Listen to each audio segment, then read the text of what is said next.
We are on. Alrighty. Now, here's the real question. One of us has autism. Can you guess which one of us that it is? Both of us. It's a trick question. Hey everybody, I'm the Mouser Guy. Welcome back to what's probably, I'm going to assume, our second video. If the first one didn't get taken down, because yeah, we're a little bit autistic here, which is fine. It's not necessarily a bad thing. It's the whole reason I dove as deep into these topics as I have, so. Which, yes, I am wearing a Doughboy helmet replica from World War I and my Brown Elves apron because, you know what, why not at this point?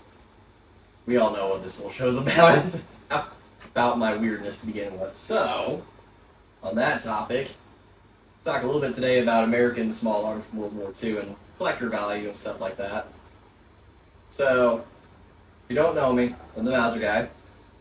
I run a Facebook page and this YouTube page, obviously, or whatever platform this one turns out to be on.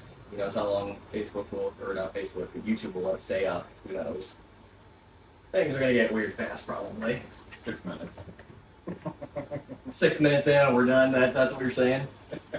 6 minutes in and YouTube's gonna say, oh no, not these guys. You got the blue haired fucking Karen from California or trying to figure out if Trying to moderate us? Yes. Yeah. Yeah. Good luck with that, by the way. We'll just come back in another form every time. You can't put down the autism. You cannot stop it. That is what this thing is. Anyways, so last time we talked a little bit about entry stuff in the surplus market, what's available today. Today we're going to go a little bit, this stuff's a little bit pricier, unfortunately, just due to the way the market is. Re-imports of old military arms that are U.S. made. They've been kind of on and off over the last few years. Every so often you'll see them. You'll see re-imports from South Korea, the Philippines, Europe in general. Except for they banned the M1 carbine from re-import for a little while, but estate sales with M1 Garands. Yeah, currently you're seeing kind of a resurgence of these on the market. Because unfortunately, the older generations that had purchased them or collected them are unfortunately passing away due to old age. We don't have a whole lot of World War II veterans or Korea veterans left anymore, sadly. So you're seeing a lot of these hit the market again. It hurts my soul when I see a bunch of M1 Garands and a gun buyback, and you're just like, no. Yeah, no kidding. They should not be going to places like that. They should be going back to other collectors. Dude, I'm still shitting bricks about that pre-Clinton ban Uzi showing up in a gun buyback. Oh yeah, you have no idea what you have on that table, and you traded it for a fucking McChicken. Or when you see the STG-44 that was bring back. Yeah. Some of those were registered, and they're just turning these things in. Or those Nazi leaders with the death head on there, and you're just sitting there like, why? Why? They're collectors. No, you're thinking of the Mausers that have this. Yeah. Be careful with the no N-word though, though. What? Yeah, Special Socialist Party. I don't know. Yeah, YouTube will get us on that stuff. Probably get away with it for saying it once, but probably not beyond that. You're technically a historic channel. Not talking about them is like just sweeping underneath the rug like it never happened. Yeah. It is, but welcome to moderation in what should be First Amendment speech stuff. But wait, I digress. You're telling me that small channels can't talk about World War II fully without getting slapped on the dick from YouTube? Pretty much. That's fucking stupid. Yeah. Welcome to, like I said, modern social media moderation. Look, I understand it's also a gun channel, which is a huge no-no on YouTube as well, but at the same time... Kind of get a pass on that stuff, though, thankfully. We've been fairly lucky on that. Anyway, M1 Garand. You just had to ruin the ping, didn't you? Helmet. Like I wouldn't. Put the helmet on. Put the special helmet on. Yay. I am king of autism. This is going to be an ongoing trend, by the way. When somebody says something stupid or does something stupid, the helmet's going to go on. Thus, he's wearing the Doughboy helmet. Anyways. I am gleefully happy. Yeah, he's happy wearing the special helmet. The other thing we'll talk a little bit about today, too, is going to be the M1 carbine. So this guy is pretty fun to play with on the range. It's got lower recoil. It's accurate. It's fun to shoot. The only downside is the ammo's gotten a little bit pricier over the years as the surplus market's kind of dropped on it. A little?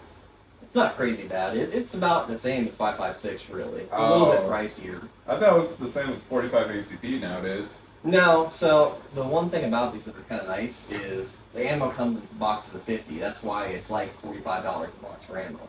So you're paying about 75 cents a round. So it's a little bit pricier than 5.56, but it's still cheaper than like M1 Garand 30-06 ammo, which is another reason you can get into reloading. You're going to save yourself some money on some of these older calibers like this.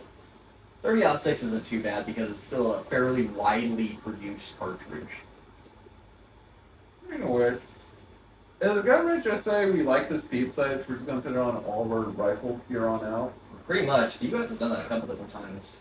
You'll see the same kind of sights like in all the World War I, like the machine guns, the Krags, the 1903 Springfield early on. They all had that same flip-up rear sight that was very similar to each other. Oh, was that kind of like, no way. Yeah, and then in World War II, you see all the peep sights pop up. Even like in the Springfield rifles from World War II, they all had the same style peep sight. Like, I understand the grandchild of M14, I mean, it's basically the same size system. Mm-hmm. And even to this day, we still use a ring style, like a ghost ring rear sight style on your M16s, yeah. Because it works. It's probably one of the better modern sight styles. It's better than an AK's, I can tell you that much. I just said the ACOG would be superior. I mean, optics tend to be generally superior, especially once you get into things like red dots. In terms Ooh, hot topic. You guys an iron sight or you guys a scope only? Or red show the dots. part in the comments. Yeah, I mean, if you guys want to fight in the comments, go for it. Right. Don't make me moderate it, please. Keep Make it it. somewhat civil. He doesn't do anything at work. Trust me, he'll be watching. Have fun. Keep stuff at work, just not a lot, and it depends on what's going on that day. You see what I mean? Doesn't do anything. He's looking at me like, oh, I will moan like no other. Anyways. I can't wear the helmet even more than what I am right now. Unless you got another one. I can't pull over to the side of the road any further. I'm already pulled over. Super Troopers. Oh, yeah. The schnozberries do taste like schnozberries. I'm surprised you didn't grab out your Caspi 1911. I'll bring that out at some point. We'll probably do that when we compare like revolvers to semi-autos, so yeah. We like to stir the pot on this stuff a little bit. Some people love semi-autos, some people love revolvers, some people love old rifles, some people love new rifles. You know what? I love everything and I own everything. I have zero against any type of firearm, except for high points. Pistols. Carbines are surprisingly good. I hate saying that, but Hot metal you can't pistols. kill the damn things no matter what you do. I don't know. I don't understand that wizardry. What the heck they did there? If they were on meth when they made them, or what? Speak about methods. Oh, What's that company that's always doing code for their weapon designs? oh god, Keltec, the Yeah. cocaine train, yeah. Yeah, the cocaine train. Mother, send in the cocaine train. I wish to design another firearm.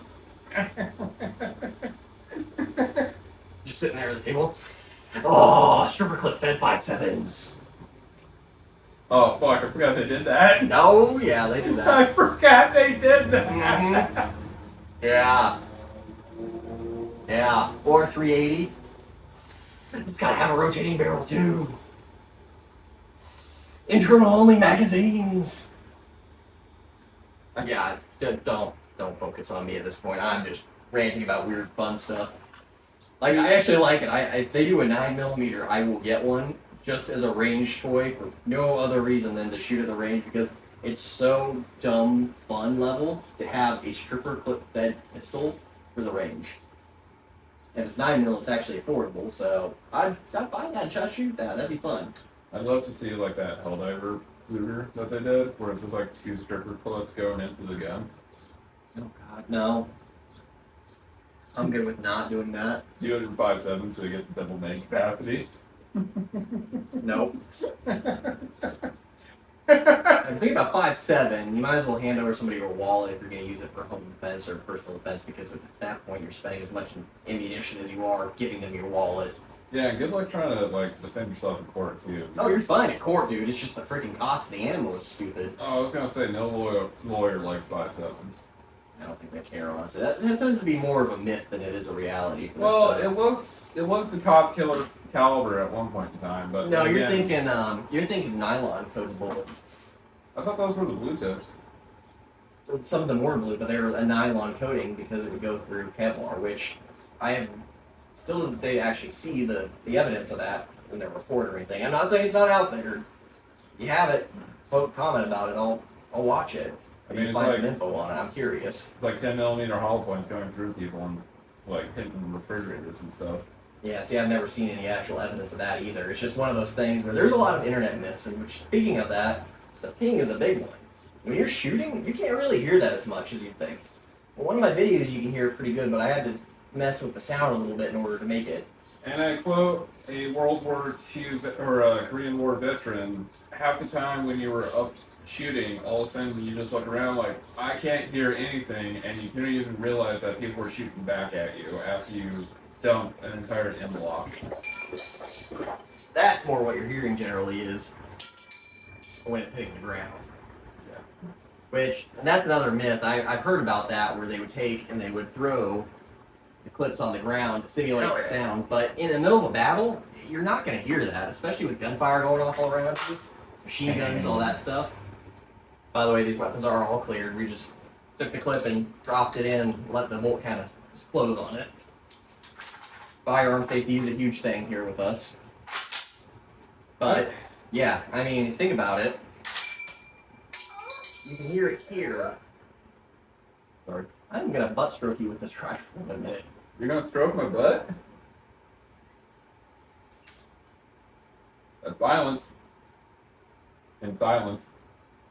Is it silent if I yell Semper Fi when I do it? No, at that point in time you have to. Yeah, pretty much. Anyway.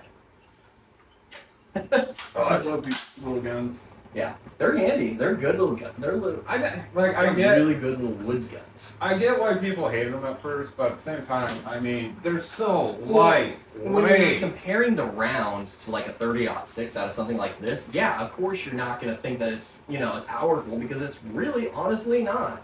Yeah. It's a 30-06 versus a 30 carbine. It's a step down in terms of the power of the round, yes.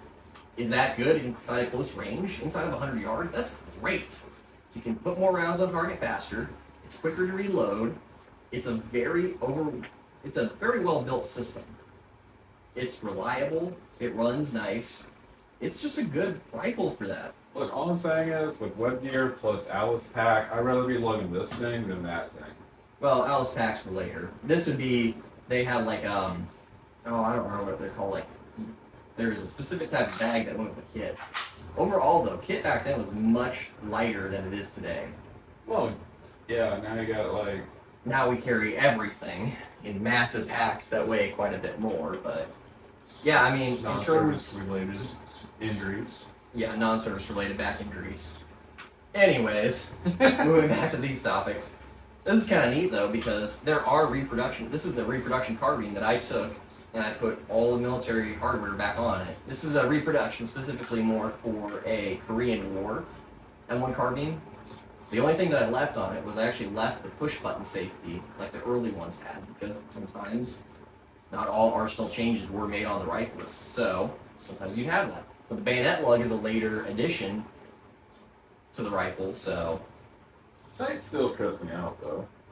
I like it. It's that peep sight, but it's just like really low. Mm-hmm. Yep, that's one of the things that people don't realize is how low some of these sights actually are when they're trying to shoot them. And don't worry, Will, I can't keep my cigar lit either. Yeah, well, we're kind of focusing more on the show than anything, which is fine. I'm assuming it's more just because that's some tight, like, compacted tobacco. Yeah, we get our cigars from Ivan Cigar Company. You'll hear us talk about them quite a bit. We go there a lot to hang out, relax. Good place to chill. It's a perfect place to chill, actually. They got that nice indoor lounge and everything where if you buy the cigars there, you get to hang out there and chill. If you get a membership, it's 24/7 access, so you can literally go there at 2 a.m., have a cigar, and just not think about anything. It's great. Yeah, it's one of those things where go to Brownells. If you're in Iowa, go to Brownells. Take a trip up I-80 to Des Moines. Got Iowa Cigar Company right there. Chuck E. Cheese, right and next in door. between, good generational guns, so you can hang out with them too, because they're ridiculously fun to hang out with. If you're doing that route, I highly suggest going to Brownell Generation, then stop for cigars and loop back home. Depends on where you're coming from, though. If you're crossing through Iowa, if you're going from east to west, the best thing to do is Brownell's generational cigars. Sure. Yeah. But what if they touch down in the airport? Then it's the opposite direction. So generation, or it's like cigars, generational, then Brownells. I doubt many people are taking a trip to Iowa for any reason. Well, there is the Goals Convention coming up here shortly. That's gonna be kind of cool here in Des Moines. The farm convention's coming up. Yeah, we do have a yearly farming convention, but that's just Iowa being Iowa. So I'm kind of interested to see if China and Russia will come. China potentially they do tend to show up for agricultural stuff. That's not uncommon. Yeah, but they have like I think it's an import ban on Iowa currently. Corn or we did something. No, it's one of those countries we screwed over on the corn production. No, there's no bans or anything as far as I know on that. Russia's probably not going to come because they're kind of embroiled in a whole war in Ukraine, but that's not something we're going to get into. We try to avoid that kind of stuff. Anyways, it's interesting to touch on. Yeah, it's fun to especially touch on the in, news like- a little bit every so often. Yeah. No, just in the aspect that Iowa's quite powerhouse in foreign pork. Yeah. Believe it or not, turkey as well, but that's debatable on some days. And we also have the buffalo or the beefalo that we're working on too. Dude, there's so many beefalo farms now. Have you been to Winterset lately? No, I have not. Bro, there's so many beefalo out there. So that's the buffalo Cow mix. hybrid, Yeah, that's what I thought. I almost hit one with an Amazon van. I'm like, what the hell are you doing in the middle of the gravel road? Doing what they do, I guess. I don't know. I'm not inside of a cow's mind, thank God. You know, if a cow spoke backwards, it'd go boom.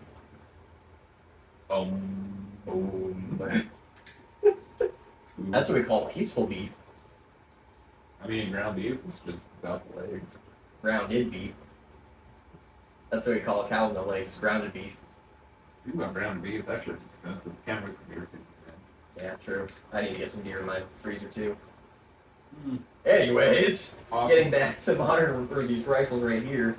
In a certain season in Iowa, you actually can hunt with the 30-06, but it's a very specific season, and it's only in counties that have so many unsold tags. It's not every county all the time. Isn't it the January basically cleanup season where it's just Mhm. like, oh, we have 1,400 tags out in Winterset that we need to get rid of? Yeah, they didn't hit our quotas for the number of deer that they took, which means we need more people to hunt. So we're gonna get a little bit of an incentive to use different rifles than what you're used to using. So It is getting insane in southern Iowa. The two counties, I can't remember what their names are. It's the ones with the vineyards in it, though. yeah, the deer are getting a little bit out of control in terms of population in those areas. 1,400 doe tags were issued last slug, or between muzzleloader to slug season was 1,400 tags quota. Then the turkey tags were 500. Yeah, it gets 500 turkey tags compared to last year, which was like 1,100 and 350. it's one of those things where if we don't get enough deer, we got to do something because deer population here in Iowa is generally getting out of control. Yeah, it is. That's why you're seeing more allowance of what you can hunt with and seasons you can hunt. 45 You can hunt with 45-7 now. That's the cool part. Some of these older cartridges that are nicer. I got my 357 lever action that's suppressed. Actually, might be what our next video is going to be on. Is on. modern lever actions. We can talk a little bit about it. I only got the one, so it's not like I can compare a whole bunch. But we can take a look at those. Maybe some other handgun cartridges. But you know I want a 45 to be suppressed. I mean, yeah, that's a good round to suppress because it's already subsonic. It's like my 357 mag. It's already, I don't know if my 357 subsonic, but the 38 definitely is subsonic. Oh, for a second there, I was looking at you like, don't tell me you have like a 357 Garand rifle out in your R&D project file. I want one. It's not 357. It's 7.62 Nagant, so it's actually still a 7.62 cartridge, but it is in a pistol revolver round, and it's actually set back into the cartridge itself, which is kind of neat. So that might be what we do on this next episode as we bring out some revolvers, some of the older types of guns like that. We'll talk a little bit of pistols, maybe that might be worth it. Yeah, so You know, like we always do at the end here. I'm the Mauser guy, Will Patterson, Isaac Anderson, Anderson Tackle and Fly. You know, like the video, comment for us, follow me if you haven't already. Get weird in the comments. It's fun. Yeah, no full on brawls, but give us some little skirmishes in there. That's kind of fun. 45 versus 9mm. You know you guys are out there. I'm the problem child of 40 cal. Yeah, Far comment which one superior. you like and why. I want to see everybody kind of go to town on each other on that one. That's going to be kind of entertaining. I want to see more 40 cal and 10mm on debate than 9 versus 45. You guys are out there. I know you can do it. 40, what is it? 40, what was it? Short and weak, yeah. 10mm. I mean, if you think about it, 9mm is a short, weak 357. Not really, a little bit of difference there. 9 mils, actually, I think 9 mil predates 357, so. Yeah, it does, because. Maybe Makarov. No, 9 mil predates 357 because Oh, yeah, 357 is a fair. modern cartridge, whereas 9 mil. Carbine. Yeah, it was in the first their early Lugers utilized. That's why it's called 9mm Luger. So, yeah, they predate World War I think actually. I guess I was thinking 38 Special was the predate 9mm. I don't think it's 38 Special. I think 38 Special is a more modern one too. 38 Smith & Wesson? Yeah, 38 Smith & Wesson is the older one, I think. Anyways, before we go a little bit too long, remember I've got my my shop. Get some T-shirts. Help kind of sponsor us as we continue to do these shorts and videos. Maybe someday we can have an actual studio rather than being in my shop where it's 90 some degrees and we're sweating and we got 2 fans on us trying to keep the bugs and the heat off of us. So yeah, I've got my Redbubble store. It's linked in my my bio. Buy a shirt, buy some stickers. I'll probably try to get some more new designs up here as we get the show really rolling. And we'll see you hopefully next week. Thanks for watching, everybody. Bye.